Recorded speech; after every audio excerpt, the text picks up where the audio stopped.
ये हमने this pointer के लिए एक प्रोग्राम बनाया है। इसमें हमने सबसे पहले दोनों हेडर फाइल्स iostream.h और conio.h को इंक्लूड किया है। फिर हमने क्लास क्रिएट की है, क्लास स्पेस बॉक्स, क्लास का नाम हमने बॉक्स रखा है। हम इस प्रोग्राम में दो बॉक्स नाम के ऑब्जेक्ट बनाएंगे, यानी कि दो बॉक्स का वॉल्यूम कैलकुलेट करेंगे और उन वॉल्यूम्स को हम कंपेयर करेंगे कि बॉक्स 1 का वॉल्यूम बड़ा है या बॉक्स 2 का। तो उसके लिए हमने यहाँ पे क्लास क्रिएट की है बॉक्स।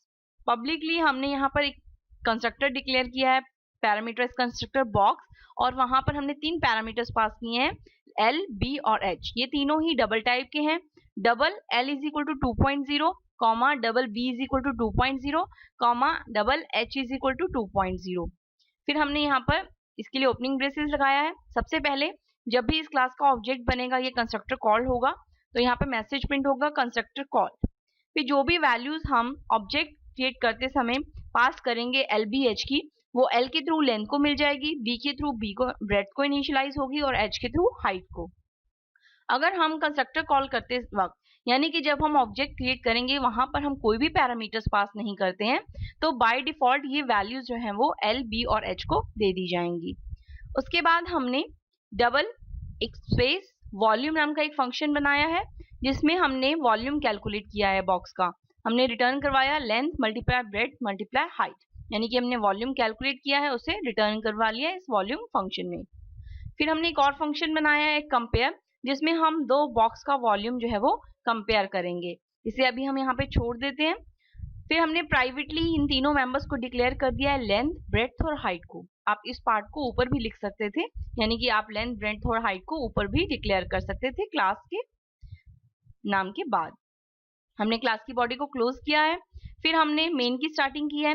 मेन में सबसे पहले हमने दो बॉक्स क्लास के ऑब्जेक्ट बनाए हैं, बॉक्स 1 और बॉक्स 2। बॉक्स स्पेस बॉक्स 1, और यहाँ पे हमने तीनों पैरामीटर्स L, B, H पास कर दिया है। ये 3.3 जो है वो L को रिसीव होगी और लेंथ में चली जाएगी। 1.2 B और वो ब्रेड्थ में जाएगी वैल्यू। 1.5 जो है वो H के थ्रू हाइट में चली जाएगी। जब ये पैरामीटर्स बॉक्स 1 के इस कंस्ट्रक्टर में पास होंगे, उसके बाद जो है इसी तरह से बॉक्स 2 के, जब हम बॉक्स 2 को इनिशियलाइज करेंगे तो वैल्यूज जो है वो बॉक्स 2 की पास हो जाएंगी। अब हमने यहाँ पे इफ स्टेटमेंट लगाया है। इफ हमने यहाँ लिखा है बॉक्स 1 डॉट कंपेयर बॉक्स 2। यहाँ आप देखेंगे कि बॉक्स 1 के थ्रू, यानी कि बॉक्स 1 एक ऑब्जेक्ट है जो कंपेयर फंक्शन को इन्वॉक करने का काम कर रहा है। हमने बॉक्स 1 ऑब्जेक्ट के थ्रू कंपेयर फंक्शन को इन्वॉक किया है और उसमें बॉक्स 2 को एज अ पैरामीटर पास कर दिया है, यानी कि एक ऑब्जेक्ट को हमने एज अ पैरामीटर पास किया है और एक ऑब्जेक्ट का यूज हमने फंक्शन को इन्वॉक करने के लिए किया है। अब हम यहाँ पे चलते हैं। जैसे ये फंक्शन यहाँ पे कॉल होगा कंपेयर बॉक्स 2, ये यहाँ पे जाएगा। इसमें हमने देखेंगे इंट, क्योंकि जो फंक्शन है उसका रिटर्न टाइप इंटीजर है, स्पेस कंपेयर फंक्शन का नाम, और यहाँ पर पैरामीटर लिस्ट में आप देख रहे हैं कि हमने बॉक्स क्लास का एक ऑब्जेक्ट बॉक्स यहाँ पर पास किया है। ये जो बॉक्स है ये बॉक्स 2 को रिप्रेजेंट कर रहा है।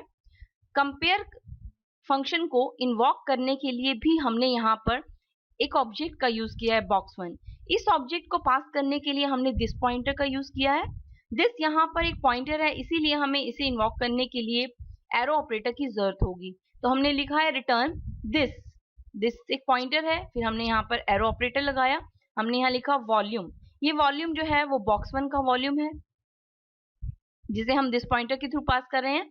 तो यहाँ पे क्या होगा, जब ये वॉल्यूम फंक्शन यहाँ पे कॉल हो रहा है तो ये वॉल्यूम में जाएगा, बॉक्स 1 के पैरामीटर्स पास होंगे और वो वॉल्यूम रिटर्न हो जाएगा। तो यहाँ पर बॉक्स 1 का वॉल्यूम रिटर्न होगा इज ग्रेटर देन।